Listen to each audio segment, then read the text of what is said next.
Okay, so I've reset our computer. I'm gonna turn the Pano machine on and hope that this connects the way it's supposed to.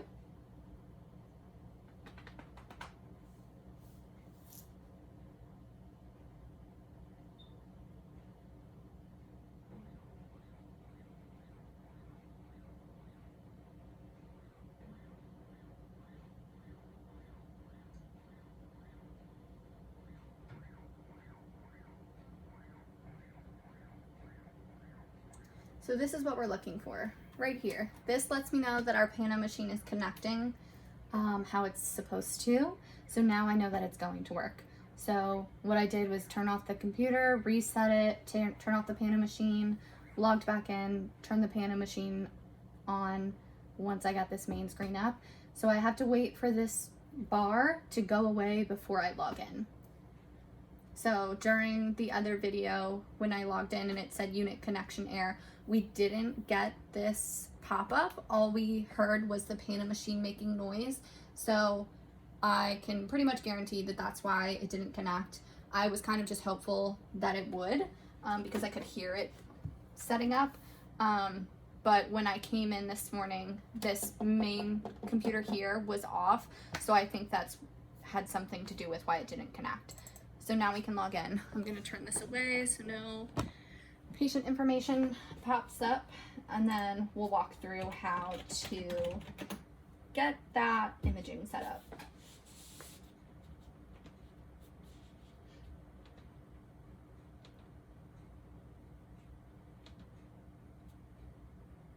So while that's opening, I will just go over here and show that our switch to turn the Pano machine on, it is in the back right here. It's just a little switch that you will flip.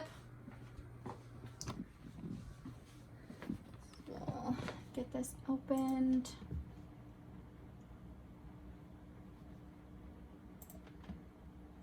I'm gonna get our test patient pulled up.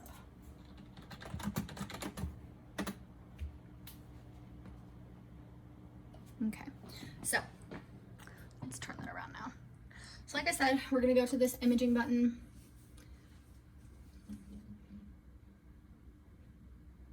It's gonna open it up for us. This is one that we can just hit OK until it goes away. There's just a bunch of them on there. So we've created our new day already. We're gonna click on Pano. And now our imaging is going to open up. So that was our problem. Once we got that bar, that solved our connection issue. So when this light turns green, that is going to mean that the Pano machine is ready. It also, I'll show you on the interface on the Pano, it actually has this light on there, so you can see from standing over there as well if it's going to connect. So our Pano machine right now is kind of spinning around. That's just kind of how it resets itself. So you want to make sure patients are standing back and out of the way if it does start to do something like this little dance that it's going to do, because if not, they're going to get hit by the arm swinging around.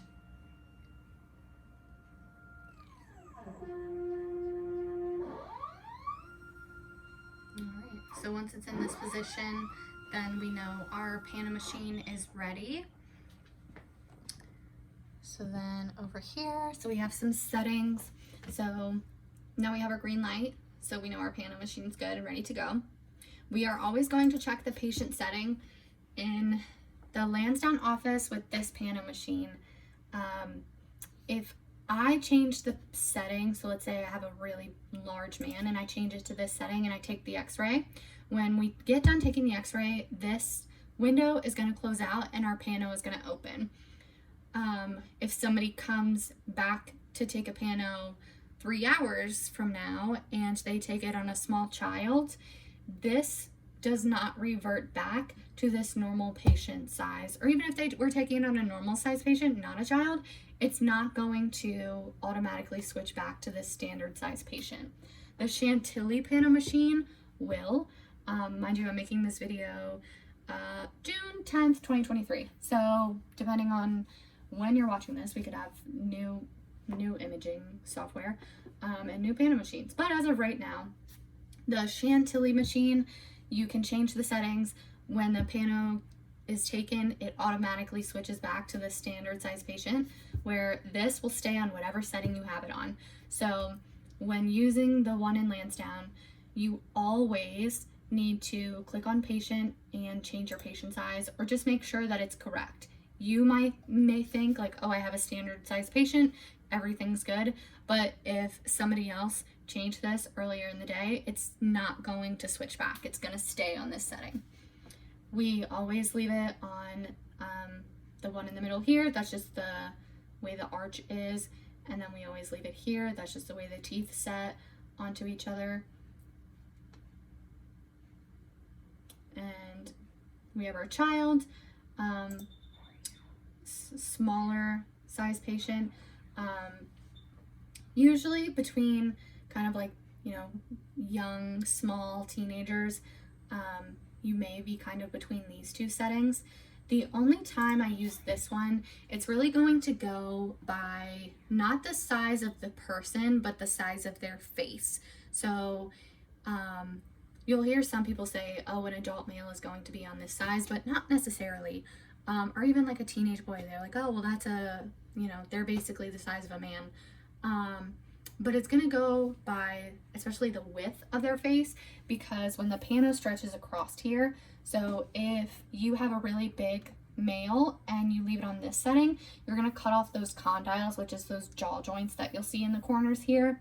Or on the flip side, let's say you have like a smaller or just maybe average size teenage boy and you put it on this setting, everything's gonna be condensed. So your condyles, instead of everything being nice and stretched out across your whole screen and your condyles being right here, instead your condyles are going to be here, and you're going to have a bunch of blank space over here, and you're going to see their vertebrae a lot on the sides of the image, because it's a panoramic, so it's taking an image and then stretching it out across. So it's important that you use the correct size patient. And then parameters, we don't ever change those, so you don't have to worry about that. Just really paying attention to your patient size and making sure that's correct. So this here, we don't ever mess with this. This will just kind of, whatever is highlighted, it shows what it's going to be taking an image of. We always want, this full image, because regardless, when we send it to the insurance, they are going to, even if it's called FMX. So really it's a series of PAs, but another version of an FMX is they take this, but they don't x-ray this, but that still goes towards their Pano frequency. So it just doesn't make sense that you would, take the image and not do everything. So that's what we're going to do. And then when we go to take the x-ray, you're going to hold the x-ray button down until it'll say here, release hand switch. I think it says release hand switch. And then on this side over here, so we have our button here. This is going to raise our Pano machine up and down. This is going to change our chin position. Let me take this off the mount here and hope that it doesn't stop my video. Okay. So our settings that we have over here, like I said, we have that green button on this side. So our settings here, we have Pano. This is going to be for 3D settings where you're taking individual teeth. What we do nowadays is 3Ds of the entire jaw. So we don't usually do these unless it's for endodontic purposes, which is meaning the endodontist is wanting to see really close detail of one singular tooth. So maybe they did a root canal and they think they missed a canal of the tooth because the patient is still having issues. Then we would do those settings. So in that case, we move our chin position here. And I like to, I don't usually line it up right with the arrow like how that is, because we are always focusing more importantly on the roots. So I'll go just a little bit below that, and then I'll take the x-ray. With this single tooth setting, the piece that you will have to use. You can't use this chin support position like you would with a full jaw x-ray. You have to use this little bite block here. And I'll show the tongue-tied. I'll show the settings in the 3D. But we will pretty much always, you know, worry about leaving it here. But the most important thing, so right now we see chin support position. This is because we are trying to take a panoramic x-ray, which the software knows it's this setting down here, but we've moved our chin support. So if you're not getting a green light, you want to look at your error message. So chin support is meaning that this is not in the right place. So when I raise this up, so you see once I got to that correct position, now I've got a green light and I've fixed that. But all it takes is one push of that button, it being out of place, for this to not turn green. So if you're getting an error, and the other place that it will come up is in your window here. So when you see chin support position, that's what that's referring to. So you just need to go and, wrong way, fix your chin support.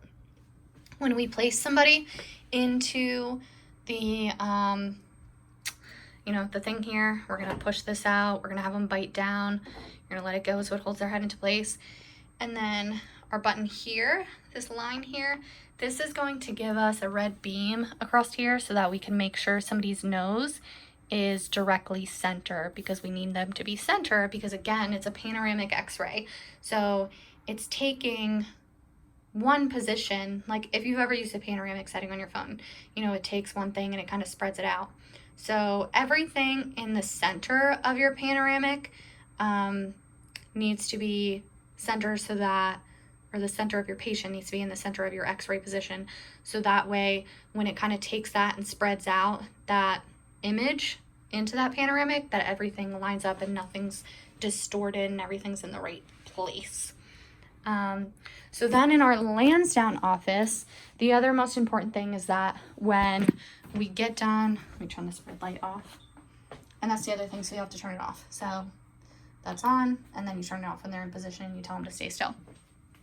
But the most important thing is that in our Lansdowne office, when this pano gets done, this arm is going to be like this. In Chantilly, it's very important that you clean it immediately because it will always reset. But here in Lansdowne, it ends here. So to us, what this signifies is that the pano machine has been used and it's dirty and it needs to be wiped down. That's what this means every single time. You can never turn the pano machine off like this, because this is not the correct position for it to be sitting, and it could cause it to become unstable, where it would be off balance and we have to get the x-ray machine calibrated. So this means that it is dirty and we need to clean it, wipe it down. We can never, ever, ever use diazide or cavicide wipes on these plastic pieces. They basically combust in short terms. They like spider web until the whole thing just shatters. So these pieces you can only use, we have these for right now, these flex wipes, or the Clorox Healthcare. So like a hydrogen peroxide type wipe, but it cannot be diazide or cavicide. The material is way too abrasive and it will ruin these, and these are not cheap.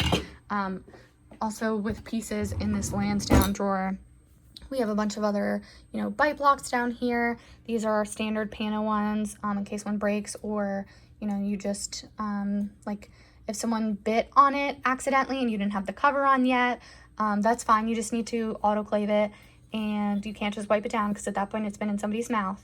So you'll autoclave it and grab another one out of here. There's some more of these little bite pieces. We don't typically use those. Normally this is our go-to for that. There's another little headrest in here for that 3D jaw one. And then these right here are for edentulous patients.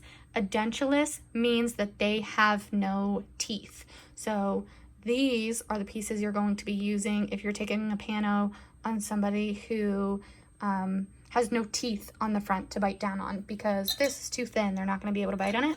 So you're going to use these. That's for edentulous patients.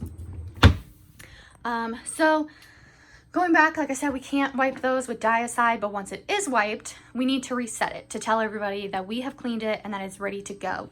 So the way to reset that is this little circle button here. So I'm going to hit that button, and now our arm is going to spin around and it's going to reset itself and be ready for our next image. So I'm going to end this video here, and then we're going to move on to the 3D.